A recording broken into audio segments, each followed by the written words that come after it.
నమస్తే, welcome to our channel. నేను మీ Venkatesh. Welcome to our channel. Telangana రాష్ట్రంలో చొప్పదండి నియోజకవర్గంలో కరీంనగర్ జిల్లాకు సంబంధించి మున్సిపల్ ఎన్నికల నేపథ్యంలో ఇక్కడ రేవంత్ రెడ్డి శ్రీ గౌరవ ముఖ్యమంత్రి తెలంగాణ రాష్ట్ర ముఖ్యమంత్రి యనుమల రేవంత్ రెడ్డి గారు ఇక్కడ భారీ బహిరంగ సభ ఇక్కడ గుమ్లాపూర్కు సంబంధించి చొప్పదండి నియోజకవర్గానికి సంబంధించి గుమ్లాపూర్లో భారీ బహిరంగ సభ పెట్టిర్రు. ఇక పెద్ద ఎత్తున టాటా ఏసీలలో పాపం ఇక మరి ఎవరికి ఎంత ఇచ్చిరో ఏమో కానీ వాళ్ళైతే మొత్తం పెద్ద ఎత్తున ఒక టాటా ఏసీలా ఈరోజు ప్రొద్దున నుండి నడుస్తూనే ఉన్నాయి సభకు. ఇప్పటిదాకా కూడా పోతూనే ఉన్నాయి, ఇంటికి పోతూనే ఉన్నాయి, ఆ తరలిపోతూనే ఉన్నారు. మరి పోంగా జాగ్రత్త పోండి. అయితే ఇక్కడ సభ హైలైట్స్ గురించి మాట్లాడే ప్రయత్నం చేద్దాం. తెలంగాణ రాష్ట్రంలో బీసీలో 42% రిజర్వేషన్ ఇస్తా అని చెప్పి నమ్మిచ్చి గొంతు కోసి బీసీలను మళ్ళీ జెండాలు మోపించే ప్రయత్నంలో కాంగ్రెస్ పార్టీ ఉన్నది. మిత్రులారా ఒకసారి ఆలోచన చేసుకోవాలి. కాంగ్రెస్ పార్టీలో ఉన్న బీసీ ఎస్సీ ఎస్టీ మైనార్టీ మిత్రులు ఎవరైతే ఉన్నారో మనకు బీసీలో 42% రిజర్వేషన్ ఇస్తా అని చెప్పింది. మన బీసీ సోదరుల 42% రిజర్వేషన్ ఇస్తా అని చెప్పింది. మన స్థానిక ఎన్నికలలో మేము రిజర్వేషన్ 42% ఇయ్యంది, మేము ఎన్నికల కోమని ఎవడో ఆపినట్టుగా కట్టేసినట్టుగా మేము తాళ్ళు తెంపుకొని ఇచ్చే తీరుతాం, ఇయ్యకపోతే మేము మనుషులం కాదు, లేస్తేనే పులినిగా లేస్తేనే మనిషిని కాదు అన్నట్టు, లేవడు లేస్తే మనిషిని కాదన్నట్టు దయచేసి ఇలాంటి డైలాగ్ కొట్టిరు.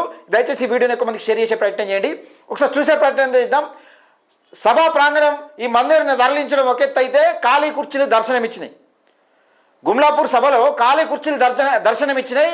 ఇక్కడ పెద్ద ఎత్తున ఎమ్మెల్యేలు ఇక స్థానిక ఎమ్మెల్యేలు ముఖ్యమంత్రి రేవంత్ రెడ్డి రావడం, ఇక్కడ స్థానిక ఎమ్మెల్యేలను పొగడడం, యువ నాయకులు పెద్ద ఎత్తున పెద్ద డైలాగులు వెళ్ళాయి కానీ పాపం ఆ డైలాగులు మర్చిపోయిండు. మొత్తానికి రేవంత్ సారు మన ముఖ్యమంత్రి గారు మొత్తానికి అమిత్ షాను ప్రధానమంత్రిని చేసిపోయిండు లాస్ట్కి వస్తే. ఇది విచిత్రం అంటే విచిత్రం. ఈ కాంగ్రెస్ వాళ్ళు తలుచుకుంటే ఏదైనా చేయగలుగుతారు.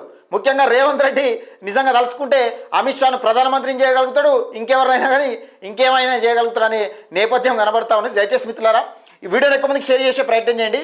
కాంగ్రెస్ పార్టీకి సంబంధించిన ఒక ముఖ్యమంత్రి ప్రధానమంత్రి ఎవరో తెలియకుండా ఇష్టానుసారంగా అడ్డగోలు ప్రసంగాలు చేసి ఈ అడ్డమైన వాక్యాలు మాట్లాడి పోతా ఉన్నాడు చొప్పదండి నియోజకవర్గం వేదికగా.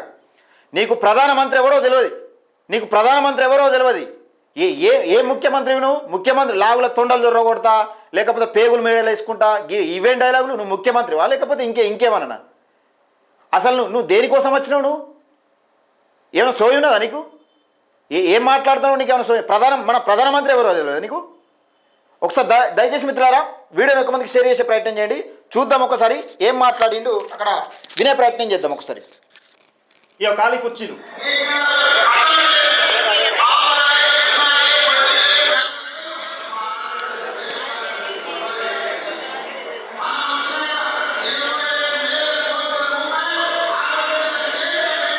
అయ్యో సభా ప్రాంగణంలో మొత్తం ఖాళీ కుర్చీలు దర్శనం ఇచ్చినాయి. మరి సాధ్యం కాలేదా? మరి ఏందో నాకు అర్థం కాలేదు. ఇదంతా ఎక్స్ట్రా చేసేది. ఇగో ఇదొక్క ఎత్తు అయితే ఇక మన రేవంత్ రెడ్డి సార్ వారు మొత్తానికి అమిత్ షా గారిని ప్రధానమంత్రిని చేసిపోయింది. ఈ చూడుర్రి, ఇది చూస్తే చిన్న పురాణ కంచెలు నవ్వుతారు. అంటే మనకు ఏ పార్టీ నాలెడ్జ్ ఉన్నది? మన దేశ ప్రధానమంత్రి ఎవరనేది కూడా తెలియకుండా ఇష్టానుసారంగా అడ్డమైన వాక్యాలు మాట్లాడుతూ ఉన్నావు. ప్రతిపక్షంలో ఉన్నప్పుడు అడ్డమైన ఏవైతే కారుకూతులు కూసినావో లావులో తొండలు జడగొడతా, పెగులు తీసి మెడలు వేసుకుంటా, లేకపోతే మేము వాడిని పండబెట్టి తొక్కుతాం, షీరి మెడలు వేసుకుంటాం, ఇట్లాంటి డైలాగులు ఇసిరినామో ఆ డైలాగులు ఇసిరి ఇంకా ప్రతిపక్షంలో ఉన్నామని అనుకుంటున్నట్టు రేవంత్ రెడ్డి గారు మీరు ఒక్కసారి ఆలోచన చేసుకోవాలి. ఏం మాట్లాడుతున్నారో, స్టేజ్ పైన ఎక్కితే ఏం మాట్లాడుతున్నారో మీకు కనీసం సోయాన్ని ఉండాలి. ఒకసారి చూసే ప్రయత్నం చేద్దాం. ప్రధానమంత్రిని చేసిండు అమిత్ షాను. ఇక చూడురి. దేశ ప్రధానమంత్రి అమిత్ షా గారు కాళేశ్వరాన్ని ఏటీఎం గా మార్చుకొని 1000 కోట్లు కేసీఆర్ విన్నారా? దేశ ప్రధాని ఎవరా? దేశ ప్రధాని అమిత్ షా. ఇది చెప్పాలి. మరి కాంగ్రెస్ కార్యకర్తలు కూడా సమాధానం చెప్పాలి దీనికి. మరి దేశ ప్రధానమంత్రి అమిత్ షా గారు కాళేశ్వరాన్ని ఏటీఎం గా మార్చుకొని 1000 కోట్లు కేసీఆర్ కొల్లగొట్టిందని చెప్పినప్పుడు విచారణ చేసి బొక్కలేమని మీకే కదా మేము అధికారం ఇచ్చింది. రైట్. ఇక దేశ ప్రధాని నువ్వు పట్టుకుంటావు, బీజేపీలు పట్టుకుంటారు, కానీ దేశ ప్రధాని అమిత్ షా గారట. ఇక ఎంత చక్కగా ఉన్నాడు మన రేవంత్ రెడ్డి గారు, రేవంత్ రెడ్డి గారు అనేది ఒక్కసారి చూడాలి. దేశ ప్రధాని నరేంద్ర మోడీ గారు తెలియదు, లేకపోతే ప్రధానమంత్రి అమిత్ షా గారు తెలియదు. ఇక్కడ చూడండి, ప్రధానమంత్రిని అమిత్ షాని చేసిపోయింది లాస్ట్కి వస్తే.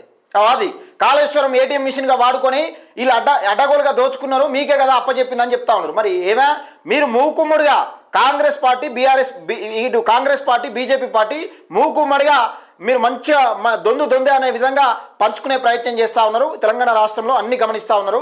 ఇది ఒక్కసారి చూడాలి. తెలంగాణ రాష్ట్రంలో ఏ పార్టీ సోయినది, కార్యకర్తల మనోభావాలు ఎట్లా దెబ్బతీస్తూ ఉన్నారు, కార్యకర్తలను ఏ విధంగా వాడుకొని ఎందుకోసం జిందాబాదులు కొట్టించుకుంటున్నారో అర్థం చేసుకోవాలి. మీ రేవంత్ రెడ్డి గారు, మన రాష్ట్ర ముఖ్యమంత్రి గారు, ప్రధానమంత్రి ఎవరో తెలియకుండా పర్యటన చేసిపోతా ఉన్నాడు. ఇది ఒక్కసారి ఆలోచన చేసుకోవాలి. ఎలాంటి సోయి ఉన్నది మన ముఖ్యమంత్రి రేవంత్ రెడ్డి గారికి అనేది ఒకసారి ఆలోచన చేసుకోండి. దయచేసి మిత్రులారా వీడియోని ఎక్కువ మందికి షేర్ చేసే ప్రయత్నం చేయండి. తెలంగాణ రాష్ట్రంలో నీళ్లు నిధులు నియామకాల పేరుతో ఏర్పడ్డ తెలంగాణ 9.5 సంవత్సరాలు బీఆర్ఎస్ పార్టీ పరిపాలించింది. వాళ్ళు అడ్డగోలు అప్పులు చేసిరని వీళ్ళే చెప్పారు. కనీసం ఒక్కరిని పట్టుకొని జైలు వేయకుండా ఇష్టానుసారంగా పబ్బం గడుపుకుంటూ 6 గ్యారెంటీలు అటకెక్కించి 6 గ్యారెంటీలు మేము వచ్చినాక అమలు చేస్తామని చెప్పి 100 రోజుల్లోపు అమలు చేస్తామని చెప్పి ఆ 100 రోజుల్లోపు దాటి 2 సంవత్సరాలు అవుతా ఉన్నది.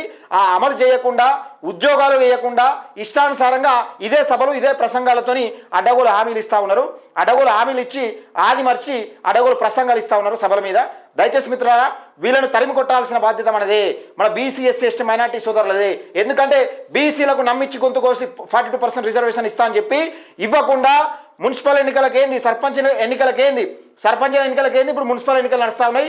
ఇందులో కర్రు గార్చి వాత పెట్టాల్సిన బాధ్యత మన బీసీ ఎస్సీ మైనార్టీ సోదరులు తీసుకోవాల్సిన బాధ్యత మనకున్నది. దయచేసి కాంగ్రెస్ పార్టీని తరిమి కొట్టాల్సిన బాధ్యత మనకున్నది. ప్రధానమంత్రి కనీసం అవగాహన లేకుండా ప్రధానమంత్రి ఎవరో తెలియని ముఖ్యమంత్రిని మనకు అవసరమా ఒక్కసారి ఆలోచన చేసుకోవాలి. దయచేసి వీడియోని ఎక్కువ మందికి షేర్ చేయండి, లైక్ చేయండి, మన ఛానల్ని సబ్స్క్రైబ్ చేసుకోండి.